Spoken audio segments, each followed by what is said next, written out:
Russian President Dmitry Medvedev arrived in Turkmenistan today to hold talks with his Turkmen counterpart, primarily on energy issues. This visit comes amid a flurry of activity that we've been seeing in the strategic country and will have implications for not only Turkmenistan but the wider region beyond.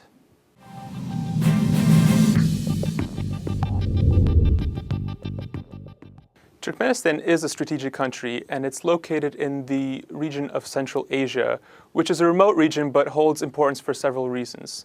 For Turkmenistan specifically, it's a very small country that's lightly populated. It's only about 5 million people, largely because most of its terrain is uninhabitable desert. Most of Turkmenistan's population actually lies along its borders with other countries. In the south, there's a population belt along the borders with Iran, and in the north and east, it's along the borders with Uzbekistan.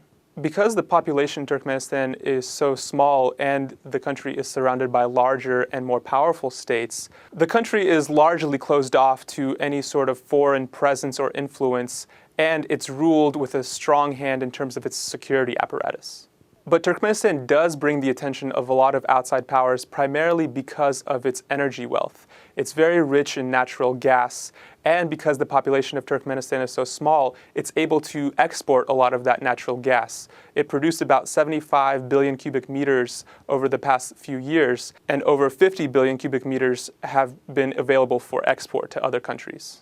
In addition to being a major natural gas producer and exporter, Turkmenistan's natural gas reserves estimated to be in the range of 4 to 8 trillion cubic meters, actually is fourth in the world. Normally, the country that Turkmenistan exports its natural gas to is Russia. Russia built up a vast infrastructure system throughout the Soviet Union. Most of this gas goes through Russia and onto the European market, which Russia will buy from Turkmenistan at a relatively low price and then charge the Europeans a higher price in order to make a profit.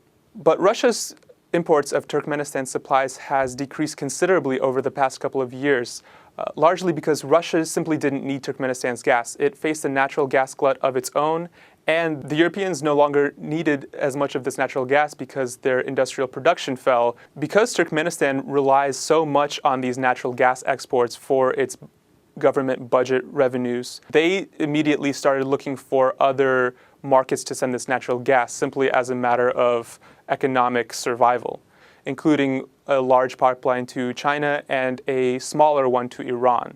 But over 90% of Turkmenistan's exports went to Russia, and China and Iran simply haven't been able to make up for this loss. Turkmenistan has also gained the interest of the Europeans, which see Turkmenistan as an attractive player for energy diversification projects away from Russia, specifically the Nabucco natural gas project. Now Russia is turning its attention back to Turkmenistan, not so much because it needs Turkmenistan's supplies in the near term, but because it wants to guarantee its loyalty in the long term and make sure that it has Turkmenistan's supplies locked up in case the Europeans' demand goes up, or to keep Turkmenistan away from participating in projects like Nabucco and instead be locked into Russian energy projects such as South Stream.